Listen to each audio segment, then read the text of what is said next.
നേത്ര സംരക്ഷണത്തിന് നമ്മുടെ Ahalya. Ahalya foundation eye hospital, കേരളത്തിൽ എല്ലായിടത്തും. പാമ്പാക്കുട സെന്റ് ജോൺസ് ഓർത്തഡോക്സ് വലിയ പള്ളിയിൽ ശതാബ്ദി ആഘോഷത്തിന്റെ ഭാഗമായി വിളംബര ഘോഷയാത്ര സംഘടിപ്പിച്ചു. പാമ്പാക്കുട MTM സ്കൂളിൽ നിന്ന് ആരംഭിച്ച ഘോഷയാത്ര പള്ളി വികാരി father doctor Johns Abraham Konattu flag off ചെയ്തു. പാമ്പാക്കുട സെന്റ് ജോൺസ് ഓർത്തഡോക്സ് വലിയ പള്ളിയിൽ ദ്വിശതാബ്ദി ആഘോഷത്തിന്റെ ഭാഗമായി വിളംബര ഘോഷയാത്ര നടന്നു. പാമ്പാക്കുട MTM സ്കൂളിൽ നിന്നും ആരംഭിച്ച ഘോഷയാത്ര പള്ളി വികാരി father doctor Johns Abraham Konattu flag off ചെയ്തു. ഇടവകയിലെ 21 കുടുംബ യൂണിറ്റുകളുടെ നേതൃത്വത്തിൽ 100 കണക്കിന് ക്രിസ്മസ് പാപ്പന്മാരാണ് അണിനിരുന്നത്.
ഘോഷയാത്രയിൽ ഏറ്റവും മനോഹരമായി അണിനിരുന്ന യൂണിറ്റിനുള്ള സമ്മാനം സെന്റ് കുര്യാക്കോസ് കുടുംബ യൂണിറ്റ് കരസ്ഥമാക്കി.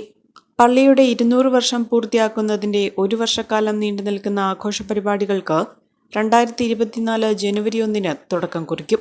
1 തീയതി വൈകിട്ട് പാമ്പാക്കുട ത്രീസായ് ശുഭോ സെന്ററിൽ നടത്തുന്ന പൊതുസമ്മേളനം ബസേലിയോസ് മാർത്തോമ മാത്യൂസ് തൃതീയൻ കത്തോലിക്ക ബാവ ഉദ്ഘാടനം ചെയ്യും. കുന്നംകുളം ഭദ്രാസനം മെത്രാപ്പൊലീത്ത ഗീവർഗീസ് മാർ യൂലിയോസ് അധ്യക്ഷത വഹിക്കും. ആരോഗ്യവകുപ്പ് മന്ത്രി വീണ ജോർജ് പൊതുസമ്മേളനം ഉദ്ഘാടനം ചെയ്യും. വിളംബര ഘോഷയാത്രയ്ക്ക് സഹവികാരിമാരായ father Paul John Konattu, father Tom Baby Vettikkuzhi, ദ്വിശതാബ്ദി convener Jomon Kunnumpurath, treasurer Chacko Plalikkal, publicity ഭാരവാഹികളായ Nikhil K Joy, Shindo M Joy, Bibin K Elias, Jinu C Chandy തുടങ്ങിയവരാണ് നേതൃത്വം നൽകിയത്. Omania mobiles, AM road, Perumbavoor, PO junction, Muvattupuzha.